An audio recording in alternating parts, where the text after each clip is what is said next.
What you're about to witness is some evidence that was captured in a bit of a weird way. We were doing some personal sessions, nothing exciting. We don't really record these. I know I really should. And this is number one lesson as to why I should record every single session, just in case, even if I'm not going to upload it.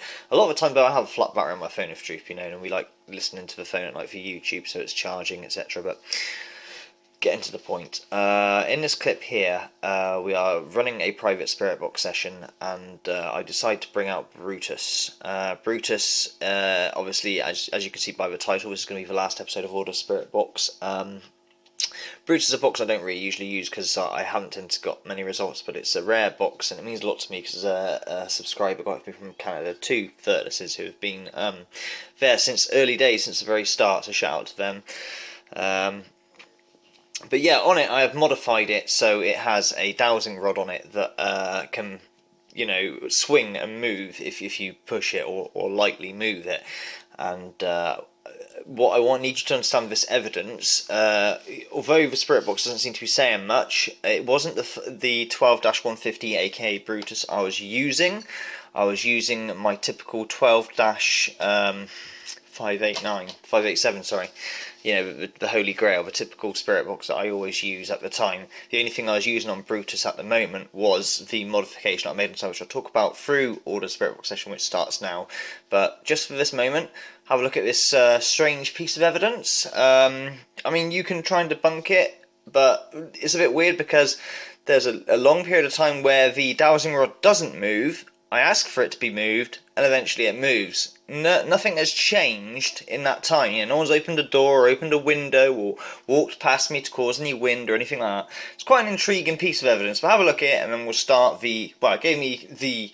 I don't know if you want to call it... The inspiration to do the final edition of Order Spiritbox. Hope you enjoy.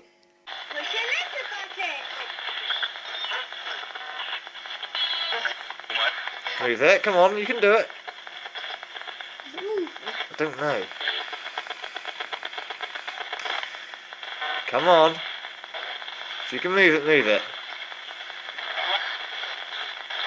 Move.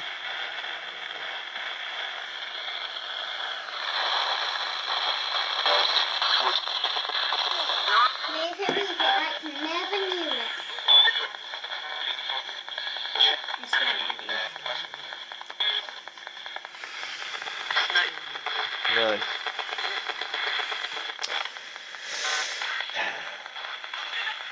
Oh! Oh!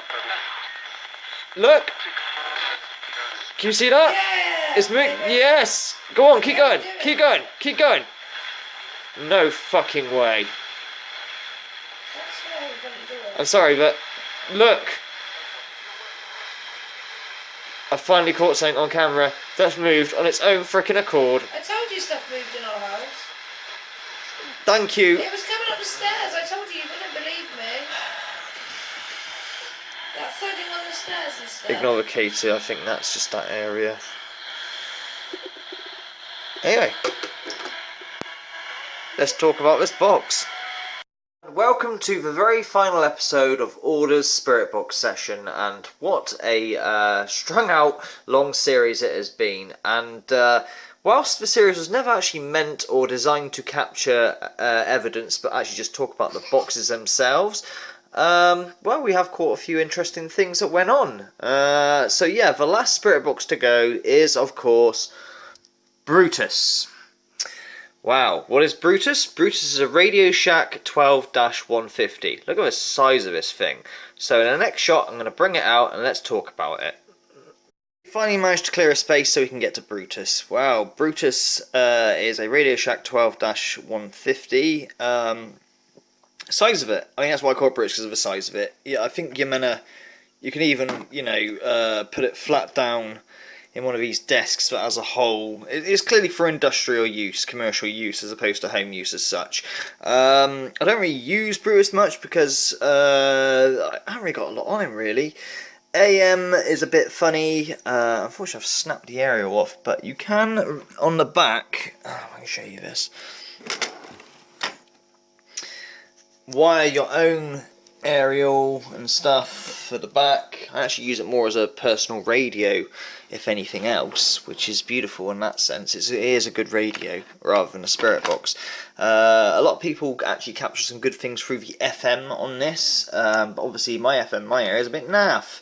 It is a brute with its noise. It's very, very loud. The only modification I've made is just, you know, the freaking, you know, bloody, you know, this thing, getting a dowsing rod there, and of all people that inspired me of this was, you know, Steve Huff, of all freaking people, you know. I saw it on one of his montage clips. He never did anything with that. Yeah, moving on. He has his uses.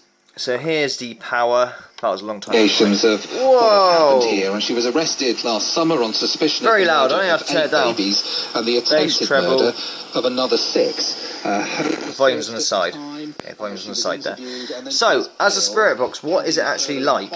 So that investigation has been ongoing in the background ever since. And AM. this morning, We have two functions here. We have AM normal and AM wide. Okay, so normal is what it says it is. Really bad at explaining this. When you're going past a band or a radio station, like, you know, an outlet, it goes up in tens, look, you know, it's dead on. But if you hit it on wide, it allows a bit of bleed over, I think is the correct word, to come through. Now, like I say, I haven't really got a lot on this. I bought an umbrella. Now that's clearly too wide. If you hit the normal, we'll see what comes through, if anything comes through. Even just radio. We'll just see what actually comes through. It's one of those boxes that is going to be great in certain areas, but not really where I am as such. But I've noticed a lot of people that do use this box is the FM. And I will show you that in a second. But as you can see, going through AM, yeah, I know some people like to say, well, you should cut all aerials off your Spiritbox. You know, if anything comes through, you can debunk it or whatever. Some people believe that they actually use the radio fragments itself. Whichever.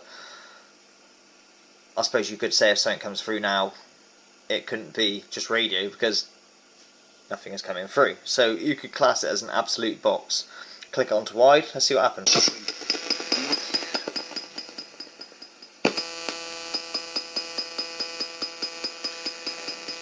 Is there anybody here?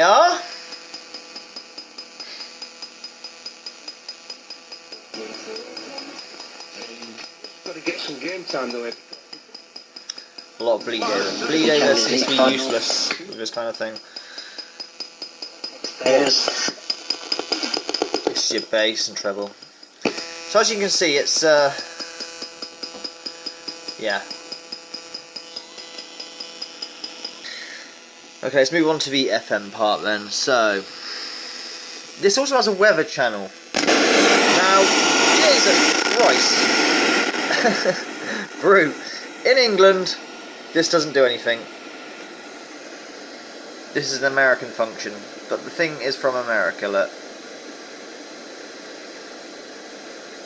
Just in case anyone's wondering. Okay, so to FM, okay?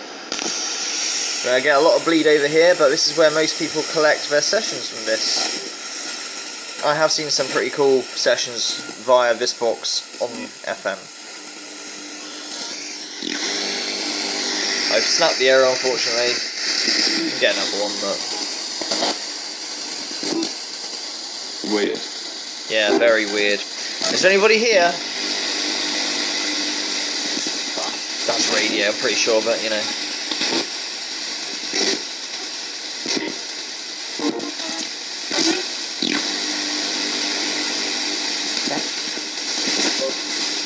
Anybody here? Ew. If there is anybody here, anything at all that can use this device, try and say the word here. So all you gotta do is say the word here. Ooh, radio. That's usually what I say, like, you know, oh, it says something, that's probably radio. I don't know if that was a response or not, but you make up your own minds on that one. If you know my videos, you know I find that funny in terms of the way I speak on my Spiritbox sessions and stuff. Should we try again? If there is anything here that wishes to communicate, please say the word here.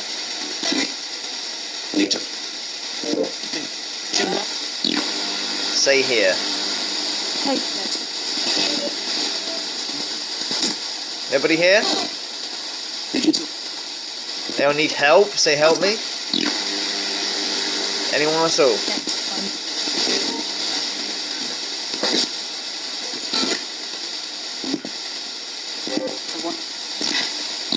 I might have said I want help then, I'm not sure. It's very... that whisper as well behind it. You tell me.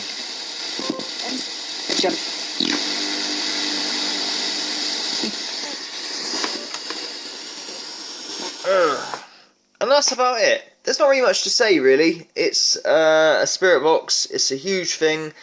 Like I say, it was sent to me via Sharon, and now named Daria. I have no idea why they changed the name, but you know, it's okay. And you know, it's a nice piece of kit. It's pretty, but I haven't really got much on it. But that pretty much concludes the last of all the Spiritbox sessions. All the Spiritbox I've got access to. Just for people's reference, I know some people got a little upset that I had to sell a couple of boxes. You got to understand, all those boxes were from the same person, and I still have many other boxes from that person. So it's not like I've lost any boxes that are from anyone else, if that makes sense. With permission from them, in fact, it's sort of 3/4 their idea in a weird way. They're just radios, man. Just do it. You got to do what you got to do. Which sort of leads me on to my next thing, which I don't really like talking about. Our shop is being taken over by new ownership, which, cut a long story short, is Natalie's hours are going to be wiped off. Like I say, we if you wish to show some appreciation, I'm sick of doing these types of shills, but the link is in the descriptions. Any help is helpful right at this moment in time, because we are very uncertain. I still get to keep my job with the papers. I don't know what's going on. We knew this was coming up. It's just suddenly come up very suddenly. On the 14th of March, it will be handed over. And I don't know if that's another 50 quid down a week, basically. Anyway, thank you very much for watching. Take care. All the best. And that's it. That concludes it. I hope you enjoyed the piece of evidence. I hope you enjoyed this series. I'll leave a link in the comments, the pinned comment section for the whole series. Like I say, the idea of the series was not to necessarily capture amazing evidence, although I have caught some weird, oddly enough, some damn good captures while looking at these boxes on some of the episodes. It's very, very strange. Take care, much love, all the best, and I'll see you real soon. Outtake! Welcome to the very final edition of Order's Spiritbox, and what a journey it has been. The purpose of Order's Spiritbox was not necessarily ever to capture amazing, decent evidence, although that's always a bonus, and I have caught a few interesting things while doing this strung out Spiritbox session. I'll fucking fuck that up because I'm a fucking pleb.